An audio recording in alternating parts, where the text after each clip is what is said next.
여러분 반갑습니다. 리눅스 커널 개발자 김동현입니다. 이번에는 시스템 콜의 특징에 대해서 설명을 하겠습니다. 시스템 콜의 특징은요, 이제 네 가지로 설명을 드릴 수가 있는데요. 먼저 시스템 콜 계층을 통해서 시스템의 안정성과 보안을 유지할 수가 있습니다. 여러분, 리눅스 같은 경우는 이제 범용 운영 체제이거든요. 어떤 유저 애플리케이션이 리눅스라는 운영 체제에 설치될지 예측할 수가 없어요. 그래서 시스템 콜 계층을 두게 되는데요.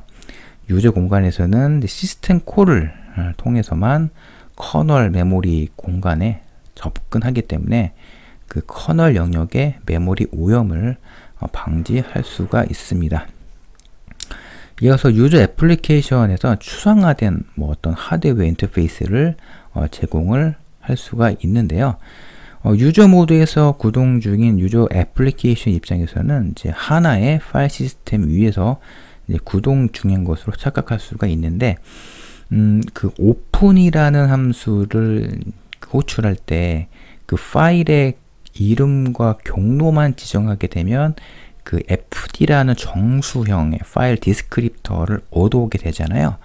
그런데 유저 애플리케이션은 해당 파일이 어떤 파일 시스템에서 이제 실행되는지에 대한 그런 정보를 굳이 지정할 필요가 없습니다. 이런 이제 오픈 함수를 호출하게 되면 이제 커널 내부에서는요, 그 가상 파일 시스템을 통해서 해당 파일이 어떤 파일 시스템에서 이제 구동되는지를 내부에서 체크를 해요. 그래서 이런 굉장히 그 시스템의 세부 동작과 관련된 그런 코드는 커널 공간에서 실행이 이제 되는데요.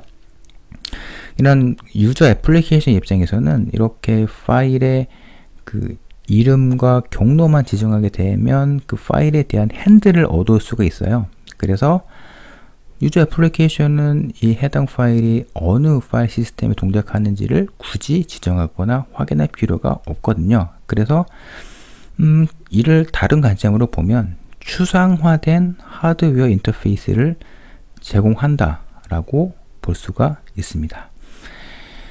이어서 시스템 콜의 세 번째 특징으로는요, 시스템 콜을 구현을 해서 유저 애플리케이션의 호환성과 이식성을 보장을 할 수가 있습니다. 유저 애플리케이션의 코드를 라즈베리 파이, 안드로이드 등 다른 리눅스 계열의 그 운영체제에서도 구동을 할 수가 있는데요. 시스템 콜에 대한 세부적인 내용은 POSIX 규약으로 정의가 돼 있어요. 시스템 콜 번호와 시스템 콜 핸들러는 그 리눅스 커널이나 혹은 리눅스 유틸리티 프로그래머 그 개개인이 정하는 게 아니라 어떤 POSIX 규약에 정의되어 있는 그 스펙에 따라서 구현을 해야 되거든요.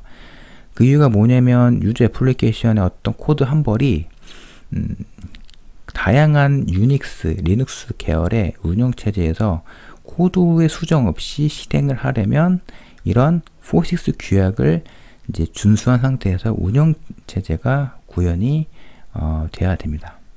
그래서 시스템 콜 같은 경우는 POSIX 규약의 하나이기 때문에 이 시스템 콜을 통해서 유저 애플리케이션이 호환성, 라즈베리 파이에서 도는 유저 애플리케이션이 안드로이드 혹은 다른 리눅스 배포판에서 구동이 될 수 있게 하는 게 시스템 콜이라고 볼 수가 있습니다.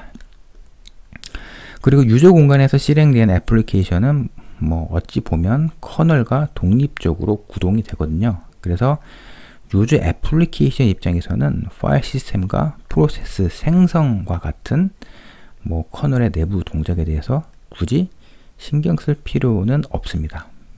제가 두 번째 시스템 콜의 특징을 설명드릴 때 파일 시스템의 내부 동작에 대해서 설명을 드렸잖아요.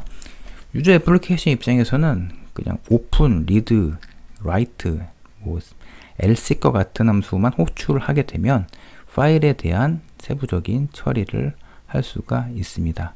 자, 그런데 어떤 파일에 대한 속성 정보를 지정해서 오픈 그 read, write와 같은 함수를 호출하게 되면 커널 내부에서는 가상 파일 시스템의 계층에 있는 주요 함수에서 이제 해당 파일이 어떤 파일 시스템에 속하는지, 그리고 해당 파일을 어떤 파일 객체로 처리해야 되는지에 대한 그런 세부적인 동작을 처리하게 됩니다. 이런 가상 파일 시스템에 대해서는요, 이제 나중에 이어지는 그 강의 동영상에서 세부적으로 설명을 하도록 하겠습니다.